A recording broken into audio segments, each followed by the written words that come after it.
우리가 하나님을 이야기할 때, 또 하나님을 부를 때 여러 가지 의미를 더해서 말을 하고는 합니다. 사랑의 하나님, 인자하신 하나님, 또 제가 좀 많으신 분들은 자비와 긍휼과 용서의 하나님 이렇게 부르고, 또 좀 욕심이 많으신 분들은 나의 하나님 이렇게 부르고 그렇게 합니다. 여러 가지 하나님의 모습들을 각자 나름대로 자신의 삶에서 체험하고 또 느꼈던 하나님의 그 성품을 이제 고백하는 것이죠. 보통 기도할 때 시작하는 것을 보면 이제 신명을 부른다고 얘기를 하는데, 자신이 경험한 하나님을 이제 고백하는 그것이 다 녹아져 들어가 있는 것을 볼 수가 있습니다. 창세기 16장에 보면 아브라함이 자식을 낳지 못해서 취했던 여종 하갈이라고 하는 여인도 자신을 만나 주신 여호와의 이름을 나를 살피시는 하나님이다, 그렇게 표현을 했습니다. 성경의 다른 여러 인물들이 하나님의 이름을 어떻게 부르는지를 보면 그의 신앙 고백과 그의 삶과 굉장히 깊은 관련이 있는 것을 볼 수가 있습니다. 여러분들은 기도하실 때나 혹은 누가 물어보았을 때에 어떤 하나님이라고 대답을 하시겠습니까? 많은 찬송시와 기도시, 그런 것들을 많이 남긴 다윗은 오늘 본문에서 하나님께 대하여 어떻게 부르고 있느냐, 왕이신 나의 하나님이다, 그렇게 부르고 있습니다. 이것은 다윗의 공통적인 신명, 하나님을 부를 때에 왕이신 나의 하나님 그렇게 부릅니다. 내가 주를 높이고 영원히 주의 이름을 송축하리이다, 그렇게 부르고 있죠. 사랑하는 성도 여러분, 여러분의 하나님은 여러분의 왕이신 하나님이십니까? 임금 중에 임금이십니까? 세종대왕 같은 분들은 그냥 왕도 아니고 우리가 대왕이다 이렇게 불렀는데, 하나님께서 여러분들에게 마음속에 대왕으로서 좌정하여 계십니까? 사극 드라마를 보거나 삼국시대, 조선시대 옛날 그런 드라마나 영화 같은 것들을 보면 우리나라에서 왕이라고 하면 그려지는 보통의 모습들이 보입니다. 빨간 왕포에 금색 실로 용을 앞뒤로 새기고 그런 왕포를 입고 근엄하게 높은 자리에 앉아서 머리를 조아린 신하들 가운데 앉아있는 그런 왕의 모습을 우리는 상상해 볼 수가 있습니다. 왕을 만나러 가는 것, 그래서 왕 앞에 나아가는 것을 우리가 특별히 알현한다 이렇게 표현을 하죠. 이 알현이라는 단어를 국어사전에 찾아보니까 지체가 높고 귀한 사람을 찾아가 뵙는 것이다 이렇게 설명하고 있는 것을 보았습니다. 상상을 해보시죠. 내가 만약에 조선시대나 그런 왕조시대의 평민인데 우연치 않게 왕의 부름을 받았습니다. 나를 어떻게 아실까? 내가 왜 필요하실까? 내가 무슨 죄를 지었나?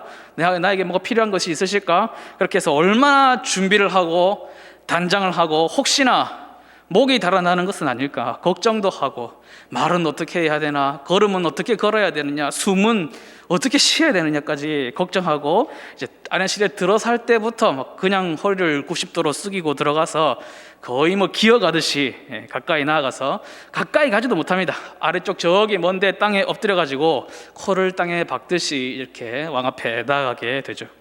시간이 한 5배는 느리게 가는 기분이 들 것 같습니다. 그 자리에 있다면 말이죠. 고개를 들어서 왕의 얼굴을 본다는 것은 감히 상상도 할 수 없는 그런 일입니다. 고개를 들라고 허락하기 전까지는 그냥 무릎 사이에 얼굴을 끼워 넣듯이 그냥 납작 엎드려 있을 뿐입니다. 심지어 아련실을 나올 때는 어떻게 나옵니까? 등을 돌아서 휙 돌아서 나오는 것도 아니고 그냥 종종걸음으로 뒤로 발걸음 소리조차 나지 않도록 조심조심히 뒷걸음쳐서 나가는 것을 볼 수 있습니다.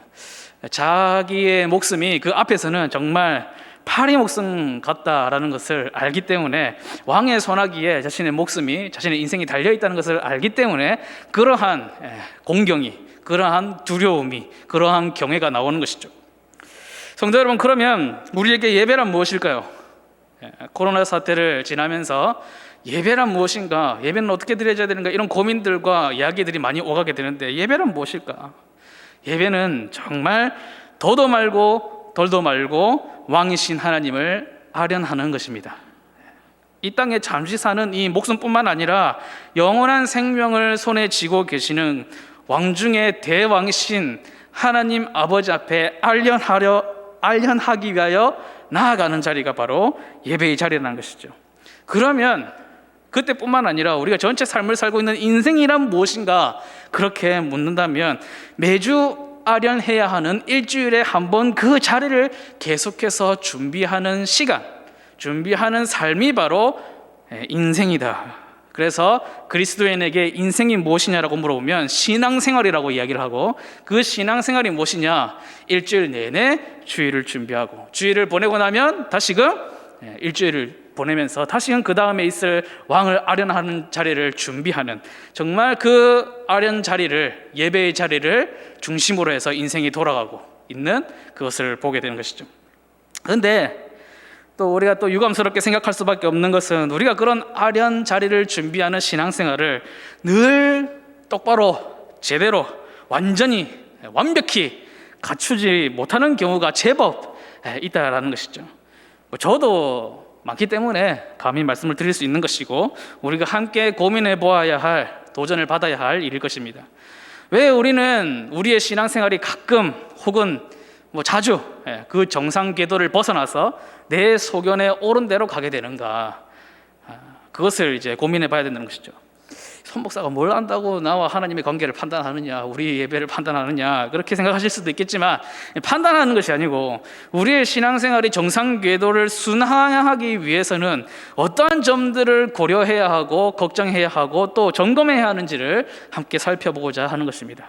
아련을 준비하는 신앙생활의 위기, 그 위기가 있다면 무엇일까? 한 4가지 정도로 제가 오늘 생각해 보고자 합니다. 첫 번째 위기는 왕을 아련하는 자리를 준비하지 않는다는 것입니다. 일주일에 한 번씩 너무 정기적으로 자주, 이제 자기 생각에는 자주죠, 자주 돌아온다고 생각을 하다 보니까 그 자리를 별것 아닌 자리로, 그냥 일주일 지나면 오는 자리니까 내가 크게 준비하거나 하지 않아도 어쩔 수 없이 돌아오는 시간이다, 그렇게 생각하기 쉽다는 것입니다. 하나님께서 아련 받으시는 왕이심은 전혀 변함이 없지만, 내가 누구인지, 내가 어떤 사람이어야 하는지를 잊어버리는 일에서 찾아오는 그런 위기가 되겠습니다. 이 다윗은 지금 이 시대의 유대인들이 아직도 최고의 왕, 우리 민족의 최고의 왕, 그 영광을 추억하면서 다윗왕 노래를 하고 있는데, 그 나라가 회복되기를 기도하고 기다리고 있는데, 그렇게 잘 나가던 대왕 다윗이 자신이 그러한 대왕이었음에도 불구하고 하나님 앞에서는 자신이 단 한 번도 왕이라고 생각해 본 적이 없었습니다. 하나님께서 그의 왕이시라는 것을 다윗이 언제나 잊지 않고 있었다라는 것이죠. 이 위기를 맞은 사람들, 아련하는 자리를 준비하지 않는 위기를 맞은 사람들의 모습이 어떠냐면, 온라인 예배를 드리고 있으니까 온라인 예배 드리니까 이제 안 씻어도 되고, 누구 볼 거 있나, 그냥 잠옷 차림으로 앉아가지고 영상이야 언제든 틀면 나오니까 시간도 내 좋을 대로 맞추고, 평소 같았으면은 예배 시간에 늦었으면 늦었지 결코 빨리 가지는 않으리라, 이런 마음으로 이제 딱 맞춰서 나오도록 준비를 하고, 요즘엔 요즘 같은 시대엔 낯짝 엎드려야 하겠습니까? 라면은 다리 꼬고 이제 신발도 벗고 팔짱도 딱 끼고 이렇게 앉아가지고 최대한 편안한 자세로, 별 중요한 얘기도 아닌데 왕의 음성이 선포되는 순간에 그것보다 더 중요한 이야기인 것처럼 속닥속닥하고, 그죠?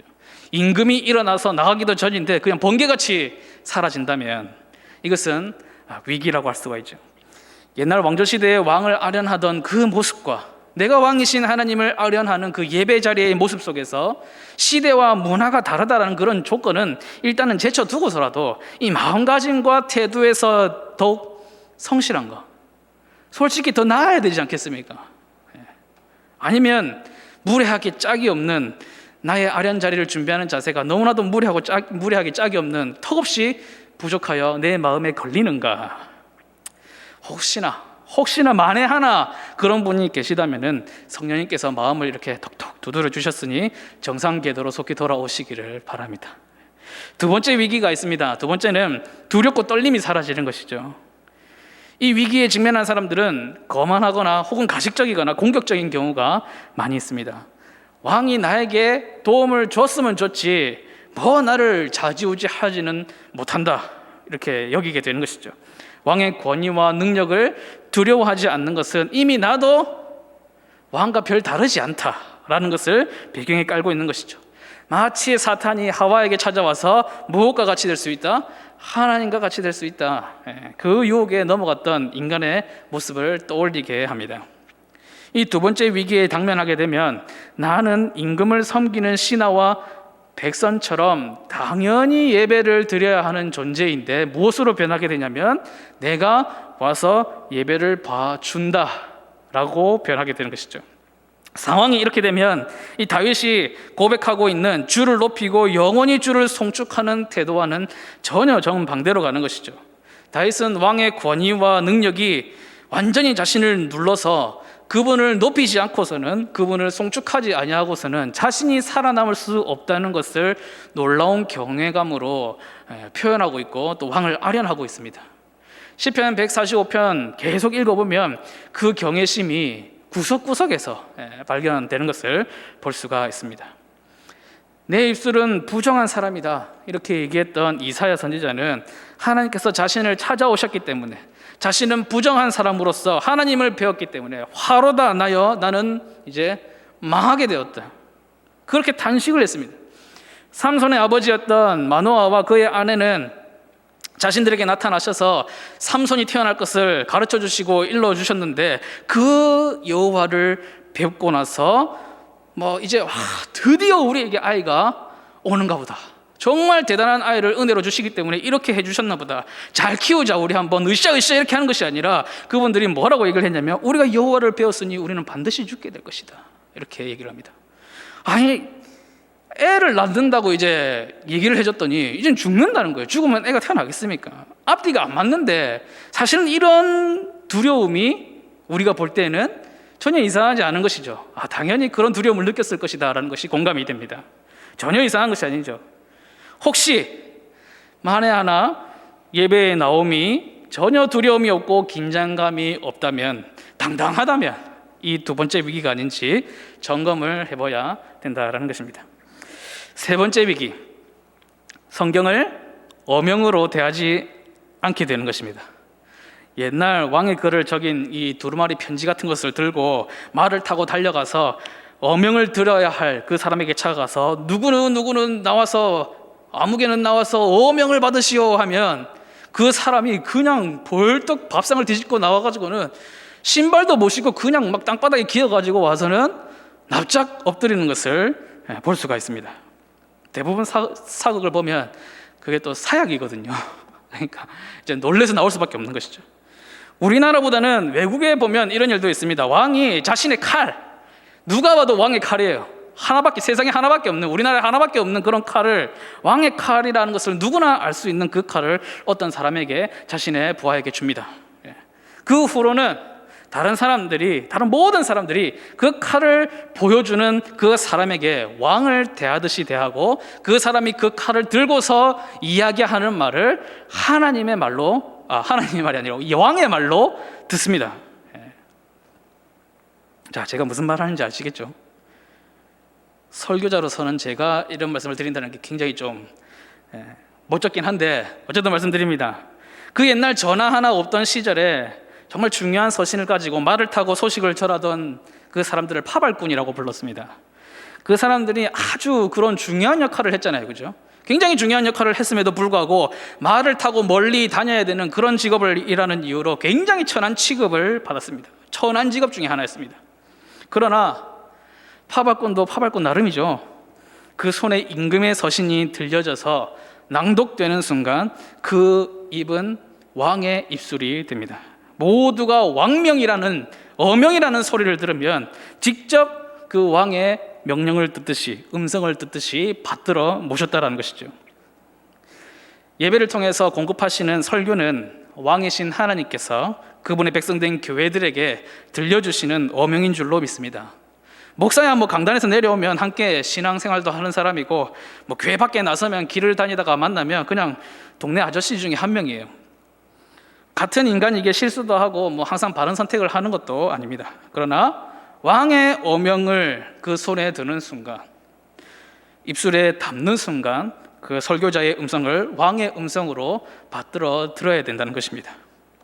성도들은 목회자를 왕의 사자를 대하듯이 대하며, 목회자는 성도들을 위하여서 목숨을 버리셨던 왕이신 그리스도의 그 사랑을 실천하는 것, 그것이 이제 교회, 건강한 교회 공동체, 우리 수종교회의 본 모습이에요.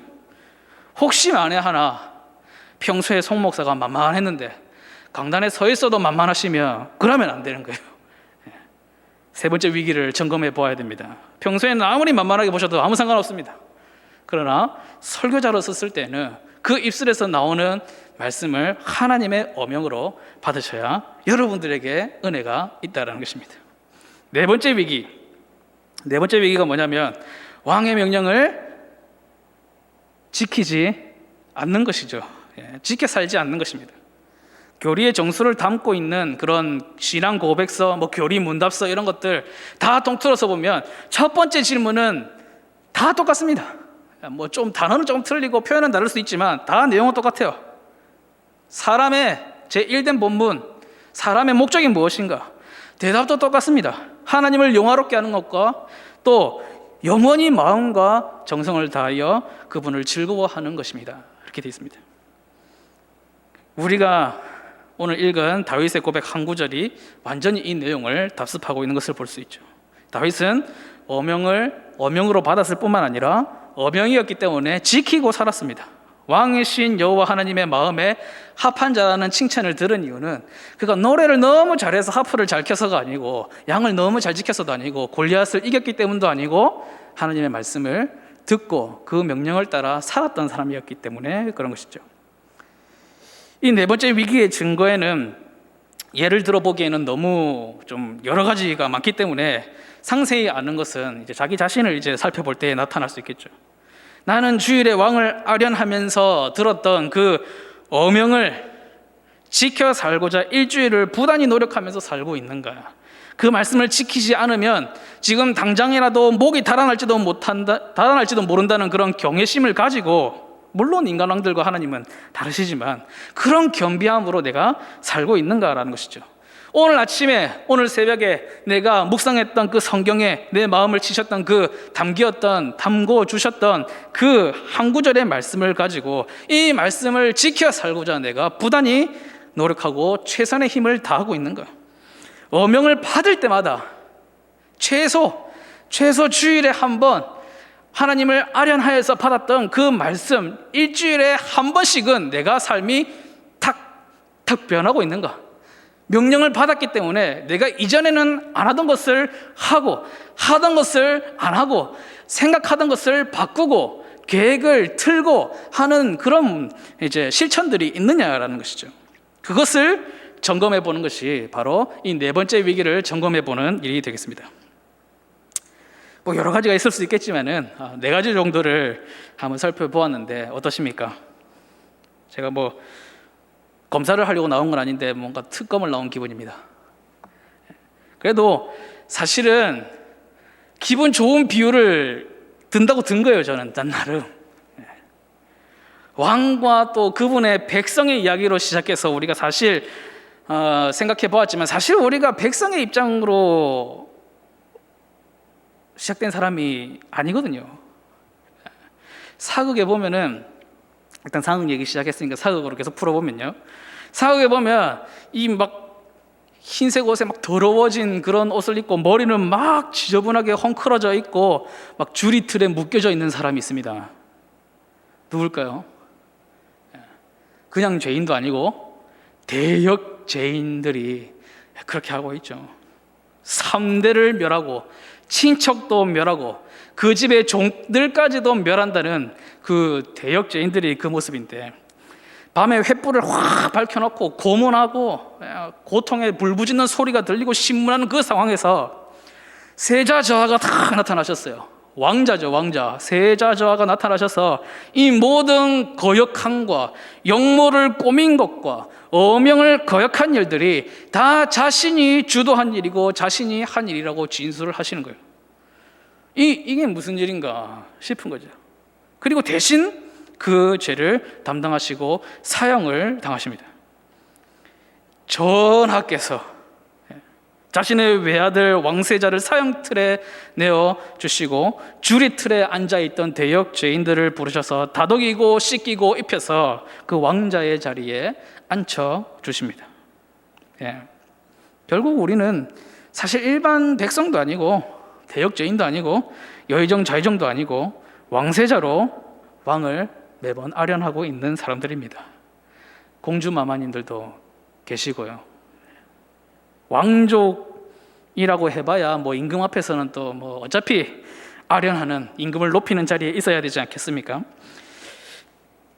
연세가 뭐 저랑 비슷하시거나 저보다 많으신 분들은 다 이 노래는 아실 것인데, 왕왕왕왕 나는 왕자다, 이 노래 있었어요. 그리고 공공공공 나는 공주다, 하나님 나라에 나는 공주다 하는 노래죠. 정말 최고의 복음을 담고 있는 노래인데, 이게 왕자 공주 하는 것이 부끄러운지 요즘에는 잘 안 하는 것 같습니다. 그러니까 사랑하는 성도 여러분, 제가 이렇게 얘기를 많이 하지만 이번만큼은 한번 이렇게 불러드리고 싶습니다. 친애하는 왕족 여러분, 왕을 아련하는 그 존전의 자리를 일주일 내내 두렵고 떨림으로 나의 왕을 뵙는 자리로 잘 준비하시기를 바랍니다. 그 존전에서 아련하는 일이 나의 삶의 중심이 되어서 그것을 중심으로 내 삶이 돌아가야 돼요. 다른 거 한다고 바쁘고 다른 거 준비한다고 돌아가면 안 됩니다. 주일의 예배를 온전히 하나님 앞에, 왕이신 하나님 앞에 내가 왕세자로서 드려야 될 존귀와 영광을 드리기 위해서 일주일의 사이클이 돌아가야 돼요. 비록 지금은 온라인 예배가 좀 낯설고 좀 서툴 수 있죠. 그러나 그 자리에서도 동일한 겸손과 겸비함으로 왕이신 하나님을 배운다면 그분의 어명을 우리가 듣고 그분의 어명이 우리를 감동시키고 우리는 그 어명대로 살아서 이 땅에 존귀한 하나님 나라를 실현하는 우리 수정교회 공동체가 될 것임을 믿고 확신합니다. 그리고 성령께서 도우시기를 주님의 이름으로 축복합니다.